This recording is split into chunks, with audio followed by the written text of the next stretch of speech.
प्रिय छात्रों, आज के लेखपाल वाले टॉपिक में मैं आपके सामने ग्राम पंचायत के संबंध में पढ़ाने जा रहा हूँ। तो ग्राम पंचायत क्या होता है, इसका मुखिया कौन होता है, इसके मुखिया का निर्वाचन किस तरीके से किया जाता है, इस मुखिया का कार्यकाल कितने वर्ष का होता है, बैठक वगैरह कितने समय में आयोजित की जाती है, क्या उस मुखिया को किस तरीके से पद से हटाया जा सकता है, ये सारी चीज़ें आज ग्राम पंचायत के संबंध में पढ़ेंगे। और उस ग्राम पंचायत का मुखिया एक तरीके से प्रधान, ग्राम प्रधान के रूप में होता है। और इसी ग्राम प्रधान के संबंध में आज मैं आपके सामने क्लास ले रहा हूँ। अब हेडिंग बना लीजिए आप लोग, ग्राम पंचायत।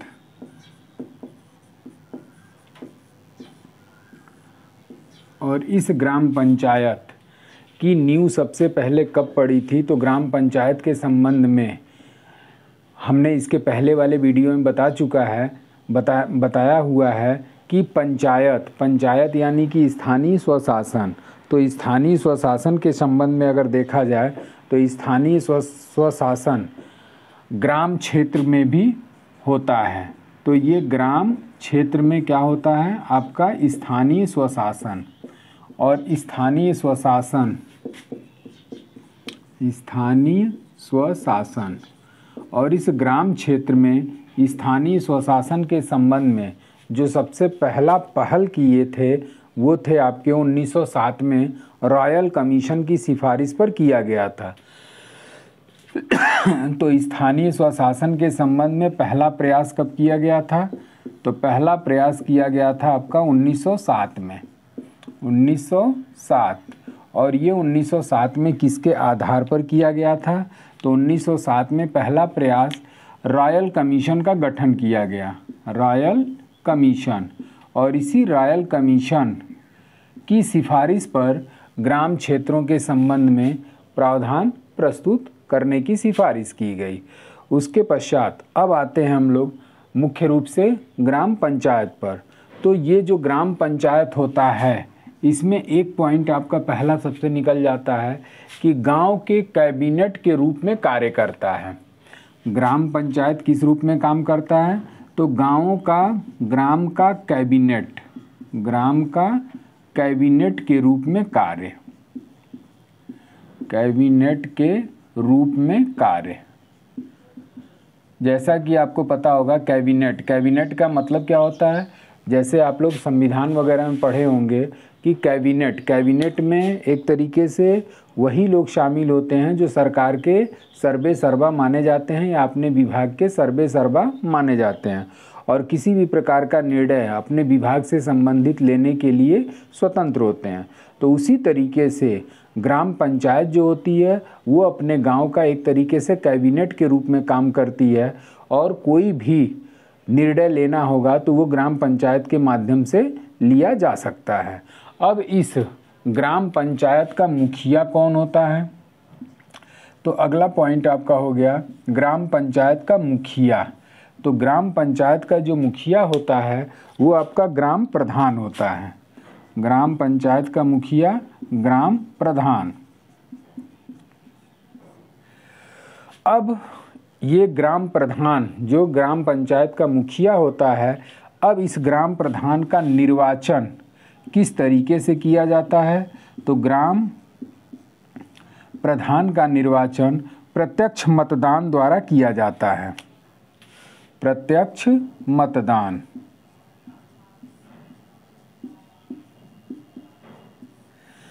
प्रत्यक्ष मतदान का मतलब क्या होता है, प्रत्यक्ष मतदान का मतलब ये होता है कि जो भी ग्राम सभा के रजिस्ट्रीकृत मेंबर हैं या रजिस्ट्रीकृत जनता है जिनका निर्वाचक नामावली में नाम है, उसी व्यक्तियों के द्वारा ग्राम प्रधान की नियुक्ति या निर्वाचन किया जाता है। अब प्रत्यक्ष मतदान यानी कि गांव के जो भी जनता है उसी जनता के द्वारा ग्राम प्रधान का निर्वाचन प्रत्यक्ष मतदान के माध्यम से किया जाता है। अब इस प्रत्यक्ष मतदान में शामिल क्या होता है, तो वयस्क मताधिकार कह सकते हैं, वयस्क मताधिकार के आधार पर, वयस्क मताधिकार। अब इस वयस्क मताधिकार में वयस्कता की आयु कितनी होनी चाहिए, तो वयस्क मताधिकार में वयस्कता की आयु जो निर्धारित की गई है वो आपका 18 वर्ष। मतलब कि ग्राम प्रधान के निर्वाचन में वही लोग भाग ले सकते हैं जिनकी आयु 18 वर्ष पूरी हो चुकी है और उनका ग्राम सभा के निर्वाचक नामावली में नाम अंकित है, तो वो ग्राम प्रधान का निर्वाचन करते हैं। जैसा कि आप लोगों को पता होगा कि ये जो वयस्क मताधिकार की आयु है ये पहले क्या थी, तो वयस्क मताधिकार की आयु जो थी वो 21 वर्ष निर्धारित थी। 21 वर्ष मतलब लोकसभा चुनाव या फिर लोकसभा चुनाव या फिर आपका विधानसभा चुनाव, ये दोनों चुनाव आपके वयस्क मताधिकार या प्रत्यक्ष मतदान के आधार पर किए जाते हैं। तो प्रारंभ में आपका वयस्कता की आयु जो निर्धारित की गई थी वो 21 वर्ष निर्धारित की गई थी। उसके बाद से आपका 61वां संविधान संशोधन किया गया और ये 61वां संविधान संशोधन किस वर्ष किया गया, तो 61वां संविधान संशोधन आपका 1989 में किया गया और इसी संशोधन के तहत वयस्कता की आयु 21 वर्ष से घटाकर 18 वर्ष कर दी गई। तो इस तरीके से ग्राम प्रधान का निर्वाचन प्रत्यक्ष मतदान के वयस्क मताधिकार के आधार पर किया जाता है और इस वयस्कता की आयु कितनी निर्धारित है, तो वो 18 वर्ष निर्धारित है। तो इस तरीके से ग्राम प्रधान का मुखिया ग्राम प्रधान का निर्वाचन के संबंध में जान लिए। अब इस निर्वाचन का ग्राम प्रधान का निर्वाचन का संचालन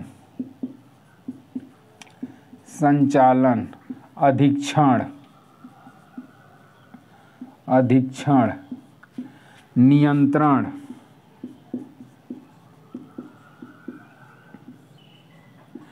किसके द्वारा किया जाता है, तो इस ग्राम प्रधान के निर्वाचन का संचालन, अधीक्षण और नियंत्रण जो है वो आपका राज्य निर्वाचन आयोग करता है।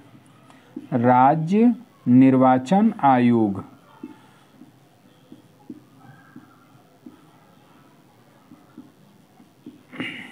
जैसा कि आपको पता होगा कि लोकसभा हो गया, राष्ट्रपति हो गया, उपराष्ट्रपति हो गया, राज्यसभा हो गया, विधानमंडल हो गया, इन सभी संवैधानिक निकायों का जो निर्वाचन का नियंत्रण, अधीक्षण और संचालन होता है वो निर्वाचन आयोग के द्वारा किया जाता है। और इस निर्वाचन आयोग का वर्णन आपका संविधान के अनुच्छेद 324 से 329 क में दिया गया है, जो इन सभी के निर्वाचन का संचालन करता है। जबकि ग्राम पंचायत का निर्वाचन का संचालन, अधीक्षण और नियंत्रण का कार्य किसको दिया गया है, तो वो निर्वाचन आयोग को दिया गया है। अब आते हैं ग्राम प्रधान का कार्यकाल कितने वर्ष का होता है। तो ग्राम प्रधान का जो कार्यकाल होगा वो आपका कार्यकाल 5 वर्ष का निर्धारित है। ग्राम प्रधान का कार्यकाल कितने वर्ष का निर्धारित है, तो ग्राम प्रधान का कार्यकाल 5 वर्ष का निर्धारित है। कार्यकाल इसका 5 वर्ष। अब इस 5 वर्ष के पूर्व क्या उसे पद से हटाया जा सकता है, पूर्व हटाया जाना। तो इस ग्राम प्रधान को 5 वर्ष के पूर्व पद से हटाया जा सकता है, लेकिन इस पद से हटाने के लिए विशेष बैठक आयोजित की जानी चाहिए। हटाने के संबंध में विशेष बैठक आयोजित।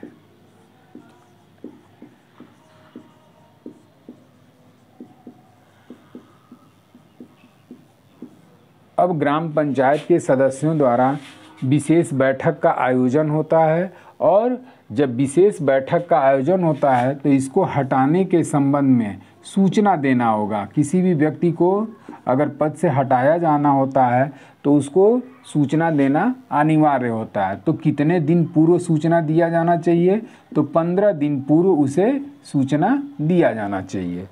अब ये जो 15 दिन पूर्व जब ग्राम प्रधान को सूचना दे दी जाएगी, जैसा कि आप लोग राष्ट्रपति वगैरह में पढ़े होंगे कि राष्ट्रपति को पद से हटाने के पूर्व उसे 14 दिन पूर्व उसे क्या किया जाता है, नोटिस या सूचना प्रदान की जाती है। उसी तरीके से ग्राम प्रधान को 5 वर्ष के पहले हटाए जाने के पूर्व 15 दिन पहले उसे सूचना दी जानी चाहिए, और जब सूचना दी जाएगी तब उस कंडीशन में विशेष बैठक का आयोजन किया जाएगा। अब जब विशेष बैठक का आयोजन किया जाएगा तो इस विशेष बैठक में ग्राम पंचायत के सदस्यों द्वारा कितने बहुमत से पारित होना चाहिए, तो 2/3 बहुमत से पारित होना चाहिए, 2/3 बहुमत से पारित। अब जब 2/3 बहुमत से पारित हो गया तब फिर उस ग्राम प्रधान को अपना पद छोड़ना होगा। अब अगर मान लीजिए कि जब उसको हटाया गया तो हटाने के बाद से अगर मान लीजिए ग्राम पंचायत का जो कार्यकाल है अगर वो 6 महीना बचा हुआ है, साल भर बचा हुआ है, तो उस कंडीशन में नया चुनाव वहाँ पर आयोजित नहीं होगा, बल्कि किसी न किसी ग्राम पंचायत सदस्य को प्रधान का कार्य सौंप दिया जाएगा और पुनः नया चुनाव 5 वर्ष की अवधि के समाप्त होने के पश्चात ही संपन्न कराया जाता है। अब इस ग्राम पंचायत का जो सचिव होता है वो सचिव कौन होता है, तो ग्राम पंचायत का सचिव जो होता है वो वीडीओ कहलाता है। ग्राम पंचायत का सचिव क्या कहलाता है, तो वीडीओ के नाम से जाना जाता है, जिसको कि विलेज डेवलपमेंट ऑफिसर या ग्राम विकास अधिकारी के रूप में जाना जाता है। ग्राम विकास अधिकारी मतलब कि ग्राम पंचायत के नियंत्रण वगैरह को करने के लिए एक सचिव पद का उदय किया गया है, जिसे वीडीओ के नाम से जाना जाता है, और यह वीडीओ 5 ग्राम पंचायतों के कार्य को देखता है। अब ग्राम पंचायत में आरक्षण, तो ग्राम पंचायत में आरक्षण की भी व्यवस्था की गई है, और इस ग्राम पंचायत में आरक्षण के संबंध में आपका SC, ST, OBC, अनुसूचित जाति, अनुसूचित जनजाति तथा अन्य पिछड़े वर्गों की महिलाओं के लिए, अन्य पिछड़े वर्ग की महिलाओं के लिए 1/3 भाग क्या किया जा सकता है, आरक्षित किया जा सकता है। 1/3 भाग आरक्षित, मतलब ग्राम पंचायत में महिलाओं को कितना आरक्षण दिया गया है, 1/3 आरक्षित किया जा सकता है। 1/3 से किसी भी दशा में अधिक नहीं किया जा सकता। अब आते हैं हम लोग कि ग्राम पंचायत का गठन कितने सदस्यों से होता है। तो पहले एक बार मैं फिर से रिवीजन कर देता हूँ इसका कि ग्राम पंचायत जो है वो ग्राम पंचायत आपका स्थानीय स्वशासन के रूप में जाना जाता है, और इस ग्राम क्षेत्र के संबंध में जो पहला प्रयास किया गया 1907 में रॉयल कमीशन के सिफारिश पर किया गया, और गांव जो होता है ग्राम पंचायत जो होता है वो ग्राम का कैबिनेट के रूप में कार्य करता है। और इस ग्राम पंचायत का मुखिया क्या कहलाता है, तो ग्राम पंचायत का मुखिया जो है वो ग्राम प्रधान के रूप में जाना जाता है। और इस ग्राम प्रधान का निर्वाचन जो होगा वो आपका प्रत्यक्ष मतदान के द्वारा वयस्क मताधिकार के आधार पर किया जाएगा, और इस वयस्क मताधिकार की आयु जो निर्धारित की गई है वो आपका 18 वर्ष निर्धारित की गई है। जैसा कि पहले भी हम लोगों ने पढ़ा है या हम बता चुके हैं कि वयस्क मताधिकार की जो आयु थी वो आपका प्रारंभ में 18 वर्ष न होकर के 21 वर्ष हुआ करती थी, और उसके बाद से 61वां संविधान संशोधन 1989 में आपके राजीव गांधी की सरकार थी, और उसी समय इन्होंने वयस्कता की आयु जो है 21 वर्ष से घटाकर 18 वर्ष कर दिया। अब इस ग्राम पंचायत के निर्वाचन का संचालन, अधीक्षण और नियंत्रण किसके द्वारा किया जाता है, तो वो राज्य निर्वाचन आयोग के द्वारा किया जाता है। ग्राम पंचायत के संबंध में जो भी उसका संचालन होगा, अधीक्षण होगा और नियंत्रण होगा वो राज्य निर्वाचन आयोग के द्वारा किया जाएगा। अब इस ग्राम पंचायत का मुखिया कौन हो गया, तो वो हो गया आपका ग्राम प्रधान हो गया। अब इस ग्राम प्रधान का कार्यकाल कितने वर्ष का होता है, तो इस ग्राम प्रधान का कार्यकाल 5 वर्षों का होता है, और 5 वर्ष के पहले इसे पद से हटाया भी जा सकता है, लेकिन उसको हटाने से पहले 15 दिन पूर्व उसे सूचना देना होगा।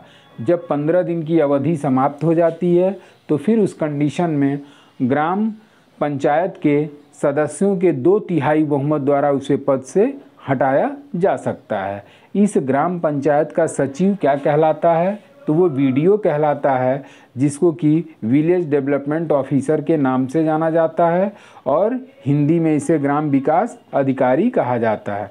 अब इस ग्राम पंचायत में आपका अनुसूचित जाति, अनुसूचित जनजाति तथा अन्य पिछड़े वर्गों की महिलाओं के लिए 1/3 स्थान आरक्षित किए जा सकते हैं और किसी भी दशा में 1/3 से अधिक नहीं किए जाएंगे। अब आते हैं कि ग्राम पंचायत में सदस्यों की संख्या कितनी निर्धारित है या ग्राम पंचायत का गठन किस प्रकार से या कितने सदस्यों से होता है।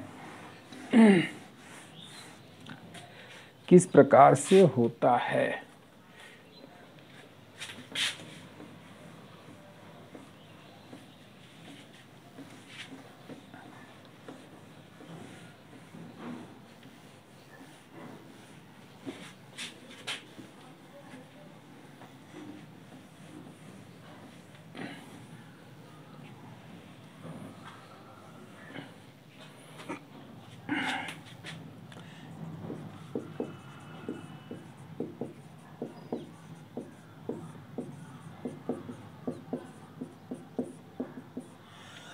देखिए, इसमें ग्राम पंचायत के गठन के संबंध में ग्राम पंचायत की जो भी सदस्य संख्या है या जो उसकी जनसंख्या या पॉपुलेशन है, उसी जनसंख्या या पॉपुलेशन के आधार पर सदस्यों की संख्या निर्धारित की जाती है। इस पे थोड़ा सा विशेष ध्यान दीजिएगा क्योंकि ये क्वेश्चन आ चुका है। पिछला आपका 2015 वाला जो लेखपाल हुआ था, इस टाइप का क्वेश्चन ये गठन से संबंधित आ चुका है।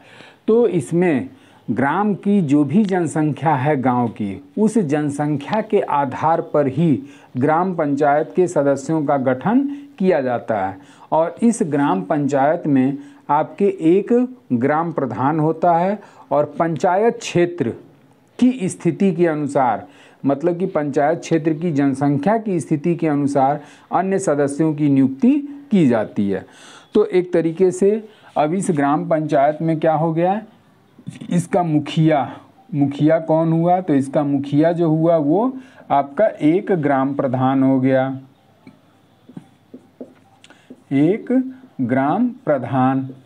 इसके अलावा अन्य सदस्य के रूप में शामिल होंगे अन्य सदस्य। और इस अन्य सदस्य जो भी शामिल होंगे वो किसके अनुसार शामिल होंगे? तो पंचायत क्षेत्र की स्थिति के अनुसार। पंचायत क्षेत्र की स्थिति के अनुसार। स्थिति के अनुसार। और ये पंचायत क्षेत्र की स्थिति किसके आधार पर निर्धारित की जाएगी? तो ये जनसंख्या के आधार पर। जनसंख्या के आधार पर, मतलब जिस स्टेट की जिस गांव की जनसंख्या जितनी अधिक होगी वहाँ पर उन सदस्यों की संख्या उतनी ही अधिक निर्धारित होगी। जैसे सबसे पहले अगर किसी ग्राम सभा की अगर किसी ग्राम सभा की जनसंख्या कितनी है, तो इसकी जनसंख्या अगर 1000 तक है, 1000 तक, अगर उस ग्राम सभा की जनसंख्या 1000 तक है तो वहाँ कुल कितने सदस्य निर्वाचित किए जाएंगे? तो वहाँ सदस्यों की जो संख्या होगी वो 9 सदस्य से निर्वाचित की जाएगी। अब आते हैं 1000 से अधिक।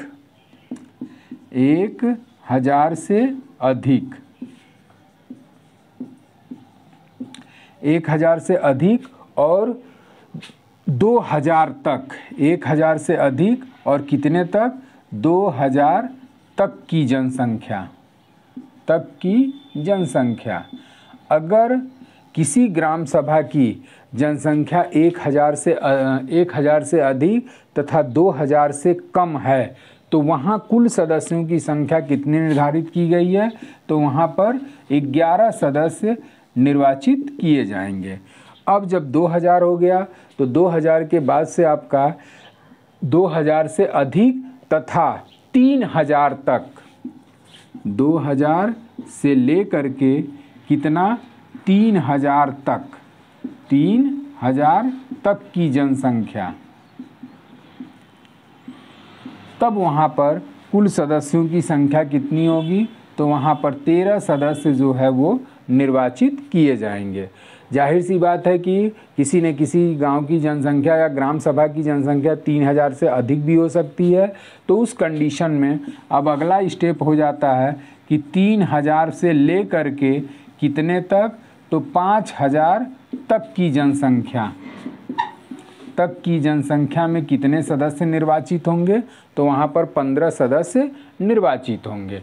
तो इस तरीके से जो ग्राम पंचायत का गठन होता है, उस ग्राम पंचायत के गठन में एक मुखिया होता है जिसे ग्राम प्रधान के नाम से जाना जाता है, और इस ग्राम प्रधान के अलावा उस ग्राम पंचायत में अन्य सदस्य भी शामिल होते हैं, और ये सदस्य पंचायत की स्थिति के अनुसार निर्धारित किए जाते हैं। तो पंचायत की स्थिति किसके आधार पर निर्धारित की जाएगी? तो वो उस ग्राम सभा की जनसंख्या के आधार पर निर्वाचित की जाएगी। अगर किसी ग्राम सभा की जनसंख्या 1000 तक है तो वहाँ अन्य सदस्य के रूप में निर्वाचित 9 सदस्य निर्वाचित किए जाएंगे, जबकि 1000 से अधिक और 2000 से कम, 1000 से अधिक और 2000 से कम की ग्राम सभा की जनसंख्या में 11 सदस्य निर्वाचित होते हैं, और 2000 से 3000 तक की जनसंख्या में 13 सदस्य निर्वाचित किए जाएंगे, और 3000 से अधिक और 5000 से कम तक की जनसंख्या में कुल कितने ग्राम पंचायत में सदस्य निर्वाचित किए जाते हैं? तो वहाँ पर 15 सदस्य निर्वाचित किए जाते हैं।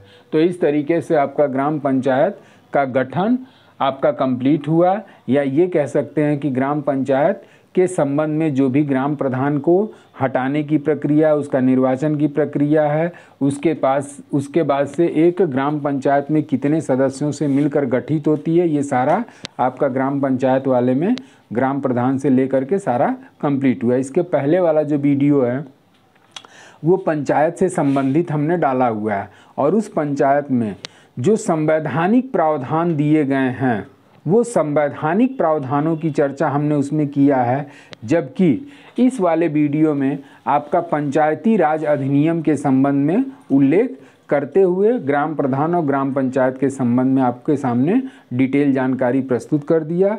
अब आज के लिए बस इतना ही। Thank you so much.